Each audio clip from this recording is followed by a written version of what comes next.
डायबिटीजमुळे कोणत्या गुंतागुंती होऊ शकतात? डायबिटीज नीट नियंत्रित नसल्यास अनेक वर्ष रक्तातील ग्लुकोज जास्त राहिल्यामुळे हळूहळू रक्तवाहिन्या आणि नसांना नुकसान होऊ लागते. हे नुकसान अचानक होत नाही, ते शांतपणे साचत जाते. त्यामुळे अनेक लोकांना बराच काळ काही लक्षणे जाणवत नाहीत, जरी शरीरात नुकसान सुरू झालेले असते. सर्वप्रथम लहान रक्तवाहिन्या प्रभावित होतात. डोळ्यांमध्ये लहान रक्तवाहिन्यांचे नुकसान झाल्यामुळे त्या गळू शकतात किंवा बंद होऊ शकतात, ज्यामुळे डोळ्यातील पडद्याला जाणारा रक्तपुरवठा कमी होतो. यामुळे दृष्टी हळूहळू अंधुक होऊ शकते किंवा कधीकधी अचानक बदलू शकते.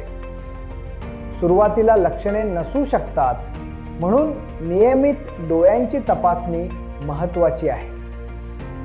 मूत्रपिंडांमध्ये अतिशय लहान रक्तवाहिन्यांनी बनलेले फिल्टर उच्च ग्लुकोजमुळे कमकुवत होतात आणि गळती होऊ लागते.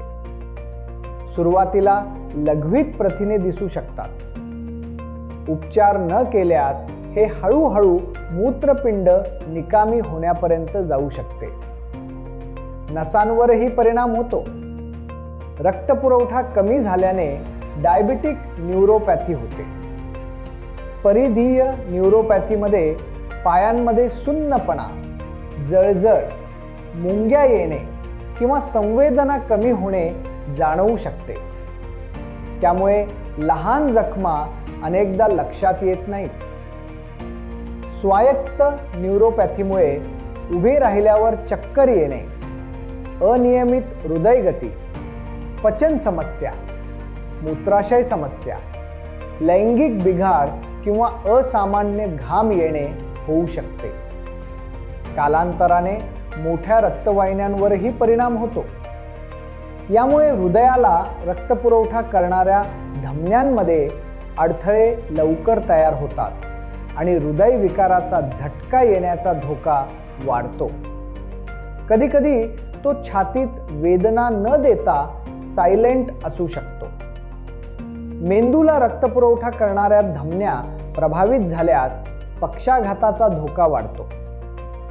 पायांमध्ये रक्तप्रवाह कमी झाल्यामुळे चालताना वेदना होऊ शकतात आणि जखमा उशिरा भरतात. पाय विशेषतः असुरक्षित असतात, कारण नसांचे नुकसान आणि रक्तप्रवाह कमी होणे हे एकत्र घडते. त्यामुळे लहान कट किंवा फोड लक्षात येत नाही आणि योग्य वेळी काळजी न घेतल्यास ते गंभीर संसर्गात बदलू शकते. गुंतागुंत होण्याचा धोका जास्त असतो जर डायबिटीज दीर्घकाळापासून असेल, ग्लुकोज नियंत्रण खराब असेल, उच्च रक्तदाब किंवा कोलेस्ट्रॉल असेल, तंबाखू वापर असेल, पोटाची चरबी जास्त असेल किंवा नियमित तपासणी आणि औषधोपचार होत नसतील. महत्त्वाची गोष्ट म्हणजे या गुंतागुंती अपरिहार्य नाहीत. त्या हळूहळू विकसित होतात. लवकर तपासणी, सातत्यपूर्ण रक्तातील ग्लुकोज नियंत्रण, रक्तदाब व कोलेस्ट्रॉल नियंत्रण, योग्य पायांची काळजी आणि नियमित फॉलोअप यामुळे बहुतेक गुंतागुंती टाळता किंवा उशीर करता येतात. डायबिटीज गंभीर आहे, पण सतत आणि योग्य काळजी घेतल्यास तो प्रभावीपणे व्यवस्थापित करता येतो.